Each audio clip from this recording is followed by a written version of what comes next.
자, 우리가 게임 이론에 있어가지고 갈등의 본질에 대해서 이야기를 했습니다. 그게 이제 공감대기. 서로 더 좋은 솔루션을 가져가는 거죠. 그 다음에 치킨 게임 경우에 있어가지고는 서로 어떻게 힘이 강할 때 자기가 더 유리한 걸 가지는. 어떻게 본다면 그 갈등이라고 하는 반복될 수밖에 없다는 거죠. 그 다음에 세 번째 경우는 가장 좋은 솔루션이라고 했는데 별로 좋은 솔루션이 아닌 거. 그러니까 죄수의 딜레마 게임 이런 부분들이에요. 그러면 갈등의 본질이 그러면 그대로 협상되느냐? 그건 아니라는 거죠. 그런 이 갈등의 본질이 그럼에도 불구하고 뭔가를 들어가 자기한테 유리하게 바꾸려고 합니다. 그러니까 상대방의 믿음이나 행동을 자기한테 유리하게 바꾸려고 하는 행동을 취하게 되고 이 부분을 우리는 게임으로는 전략적 행동이라고 그런다는 거죠. 이 전략적 행동이라고 하는 건 결국은 어떤 조건을 내걸어요.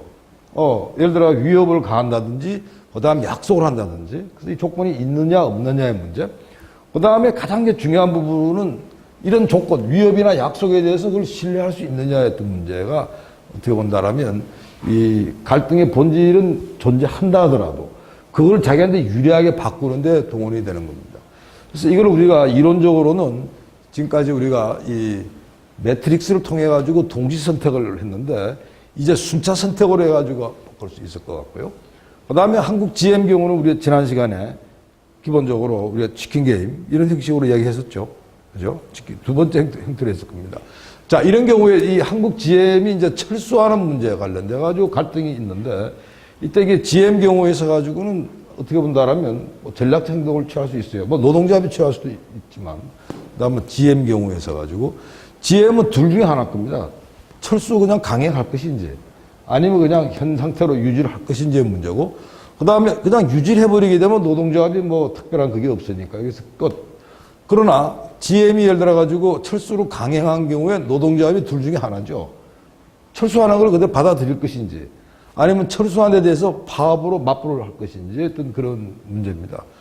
이런 경우에 있어 가지고 기본적으로 노동조합의 이제 GM이 이제 이렇게 강공을 취했어요. 그러니까 노동조합이 어떨까? 이런 경우에 있어 가지고 노동조합이 만일 우리는 우리 사전에 수용은 없다. 이 솔루션 이게 없어지는 거죠. 없어지는 겁니다. 맞아요. 그래서 사실 이제 이런 경우가 지금 자칫하게 되면 최악의 상황으로 가는 거죠. GM은 철수를 강행하고 노동조합은 파업으로 갈 수밖에 없는 뭐 이런 상황들이에요. 그래서 그러면 우리가 이 원래 이 솔루션 부분에 있어 가지고 보다시피 이게 제일 낫다고 보이는데도 불구하고 어떻게 본다라면 가장 최악으로 지금 가는 이런 상황들. 그래서 사실은 이 전략적 행동이라고 하는 부분들은 반드시 성공한다는 건 아니에요.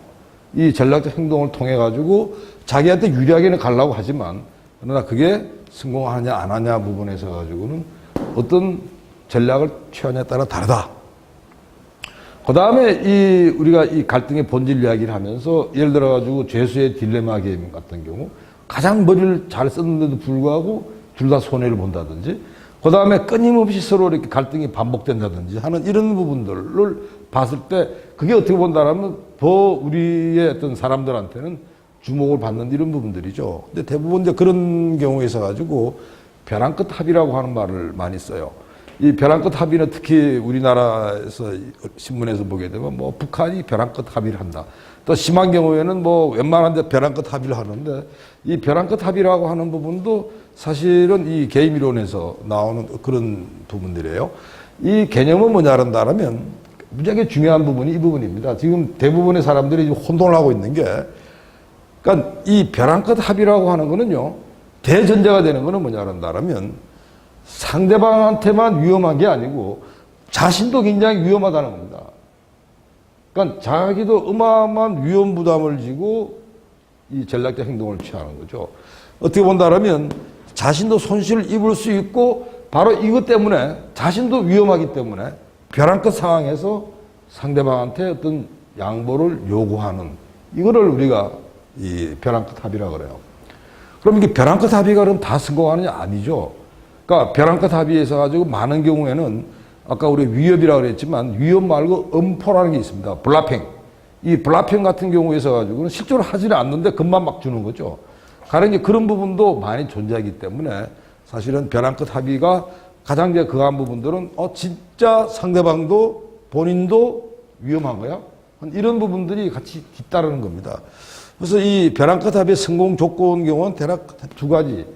상대방과 자신의 문제인데, 그러니까 상대방은 내가 예를 들어 위협을 가했어요. 근데 이 위협에 대해 가지고 상대방은 그냥 굉장히 심각하게 느껴야 됩니다. 근데 그 위협이라고 하는 게 상대방 입장에서는 뭐 그 정도는 충분히 만회할 수 있다든지, 그 다음 나한테 대단치 않다 이렇게 생각한다라면 이 벼랑끝 합의의 어떤 유효성, 위협의 유효성 자체가 떨어진다는 거죠.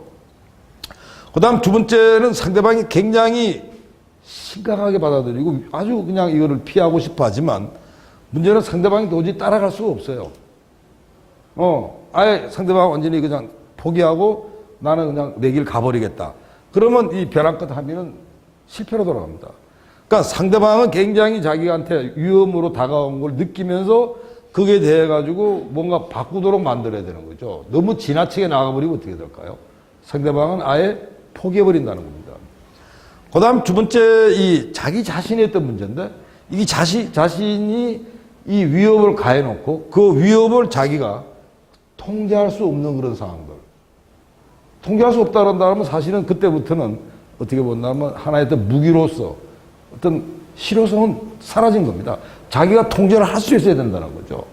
그래서 이 벼랑끝 합의에 있어 가지고 제일 중요한 부분은 굉장히 타격이 있어야 되지만 동시에 상대방 경우가 거기에 따라 가지고 완전 포기할 정도로 몰고 가면 안 된다는 거. 그 다음에 세 번째는 위협을 가하는 자 자체가 통제할 수 있어야 된다. 그래서 북핵 협상 같은 경우 지금 대표적인 그런 지금 사례죠. 그러니까 예를 들어 가지고 지금 미국이 북한에 대해 가지고 핵 포기하지 않으면 당신한테 북폭을 하겠다. 뭐 이런 부분들은 북한 입장에서는 무시무시한 이야기죠. 그러나 예를 들어 가지고 북한이 다른데 피해 나갈 구멍이 없이 다 몰아붙이게 되면 어떻게 될까요? 북한은 여기에 대해서 아예 예를 들어 벼랑끝 합의 부분에 있어 가지고 합의를 안 한다는 거지. 그 다음에 미국이 예를 들어 가지고 북한에 대해 가지고 군사적인 타격을 가한다 그러지만 북한에 대한 군사 타격을 미국 스스로가 통제할 수 있어야 된다는 겁니다. 그래서 어떻게 본다면 이 북핵 협상 하나만 본다 하더라도 이러한 부분들이 지금 진행되는 지금 현재 아마 4월 말에 지금 남북이죠. 그 다음에 5월 내지 6월 초에 북미 이야기가 나오던데 아마 이런 맥락에서 우리 예측할 수 있지 않을까.